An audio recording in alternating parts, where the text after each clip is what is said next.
Welcome back. So in this particular segment, we're going to be discussing yet another asset that a father adds to his family. A present father, a father that's involved, a father that cares for his children, at times finds himself in a position where he has to offer discipline to his children. Now, in some cases, the discipline is corporal punishment, but in a lot of cases, discipline involves training. Discipline involves imparting to your children, your son and your daughter, the right way to handle things. And this particular video segment is one that is no different. This father is having to readjust his son, but he picks a very unique way to do it. So let's get into the video and find out. Let's see what's going on. All right, everybody, welcome to You Better Listen to Your Dad 2018. Any of y'all know me know I've got two wonderful children, Hayden, my son at 10, and my daughter, Temperance at 8. Well, my son has finally got in trouble on the bus enough to where he got actually kicked off the bus for 3 days because he was being a little bully, which I do not tolerate, cannot stand, and therefore he has to now run to school. We're right about 1 mile from the school, so all week he has got the experience of running to school. The good news is, hey guys, he keeps up a pretty good mile pace at 6 miles an hour so far. Yesterday he was apparently a little rude for Michelle in the morning, so even though it's raining this morning, he still gets to run.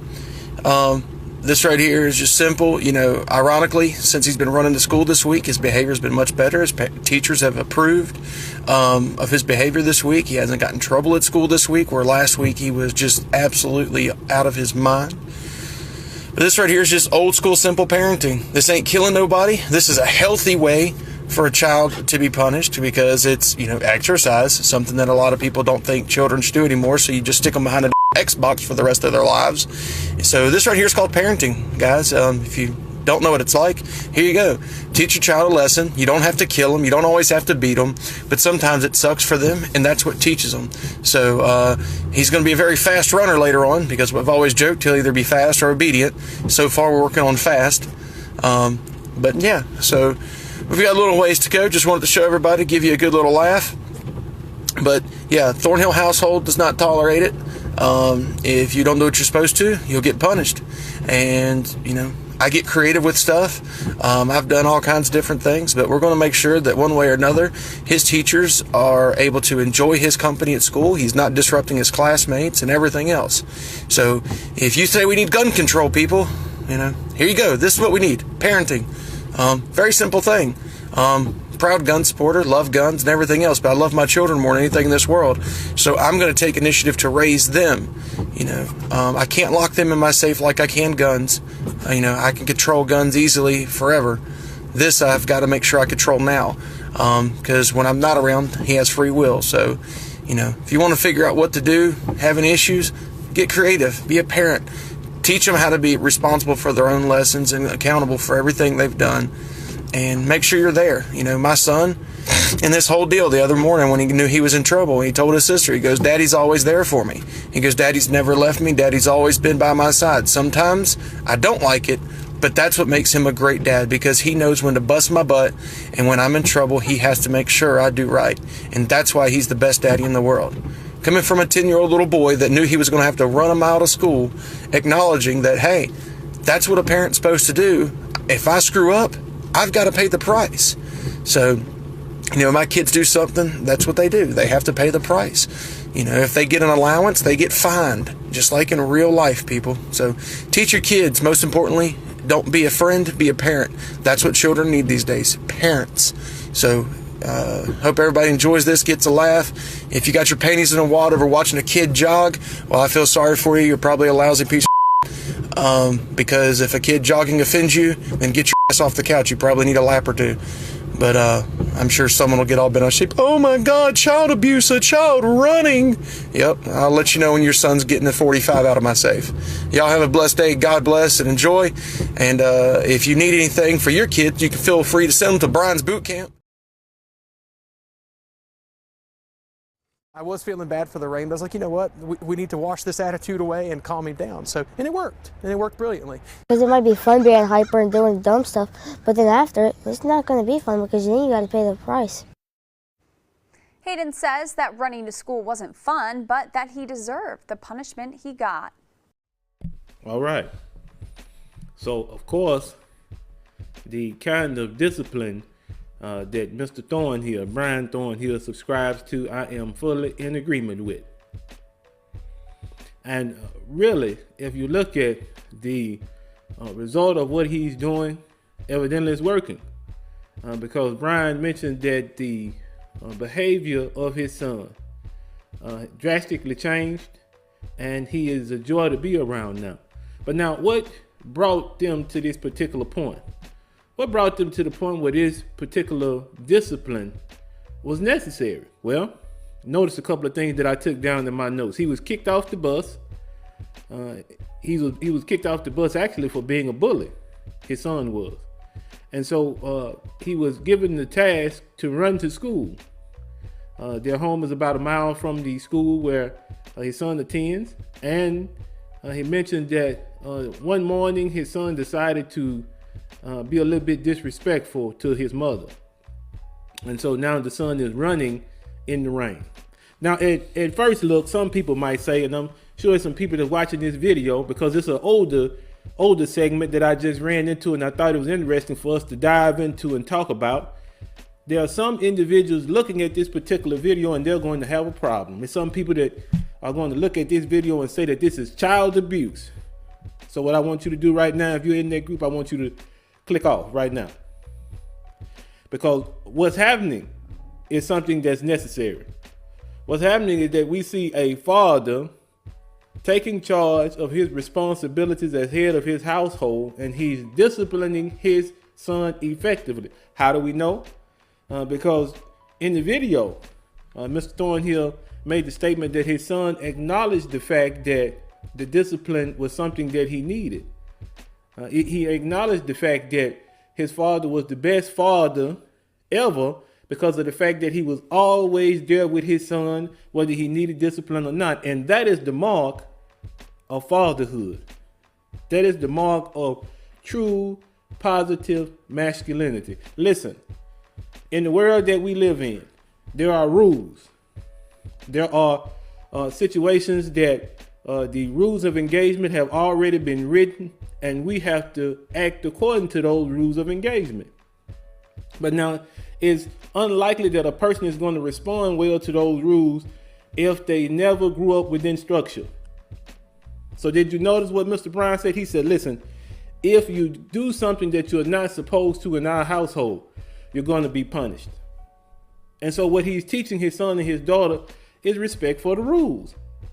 These are the rules that we set out as a household, and we're going to follow these rules, or else there's going to be repercussions.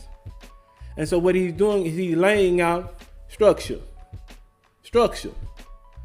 And he's getting his son accustomed to being obedient to the rules. And believe it or not, young men need rules. Matter of fact, they flourish under rules. Because as men, we think more logically. And so if you can help your son or your daughter to appreciate what rules accomplish, appreciate that, saying that there will be no disrespect of teachers, of grown-ups, of your mother. Later on down the line, that child will find out that that's invaluable, because a lot of times respect will get you into places that your paper degree will not. And so it's necessary to already have that inculcated in the child. It's necessary to teach them that. And this is the particular rule that Mr. Thornhill is teaching his son. Respect is necessary. Either you respect us, individuals in authority, adults, or you're punished. So how is that any different from the real world, where that happens all the time? So do you see the correlation between the two? A set of rules and structure at home for your children will help them to adapt better to the world around them. When they're going to the world, the notion that rules govern the way that they speak and think and move won't be foreign to them. It'll be something that they can readily accept because this is the same standard that was set for me at home. But now, one thing I want to really dive into is that Mr. Thornhill said something toward the end that I think was very apropos. He said, don't be a friend, be a parent. Be a parent. So what does that mean? Where was he coming from? Well, I'll make this very simple. A friend is not someone who looks to correct your behavior. In most instances, your friends have the same viewpoint that you have. But as parents, our main objective is to help our children be as productive as they possibly can in society. And so there are going to be instances where discipline is necessary. There are going to be instances where the child has to be corrected. There are going to be instances where you all are going to disagree. And so in those instances, because you have been given the authority to be a parent, exercise that authority. It's not about being difficult. It's not about holding some kind of dictatorship in your home as a husband or a father. But what it's about is influencing your children to move in the proper direction. If there are rules that have to be abided by, that's no problem for them because that's how they grew up. And then you'll notice a funny thing too, because I noticed it within myself because of the fact that I was raised with certain rules and expectations. Then as I begin to get older, then I began to expect more from myself in regards to how I applied the rules around me. That's why I say that young men, especially when exposed to structure and when given rules in regards to how they operate, they can flourish. Because what you're basically doing is you're providing direction through instruction. And that direction, they need that. Because you think about an individual who is going on a long trip. They have no idea how to get from point A to B. And so the whole trip is frantic because you're constantly searching for which way you need to go, as opposed to an individual who has a map. They've already charted which direction they're going to go to start at A and make it to B. So there's a bit of comfort that's associated with it. There's a bit of surety because now I know which way I'm supposed to be going. And so in setting rules and discipline in the family, that's what fathers are doing. They're helping their children to get from point A to B with a certain level of surety. And so I applaud Mr. Thornhill. Mr. Brown, I think you're doing a wonderful job. And I guarantee you that his son is going to grow up to be someone that's both accountable and responsible. And those are the kind of children that we appreciate, don't we? Those have been my thoughts. As always, please like, comment, and subscribe. Thank you for tuning in. Be easy.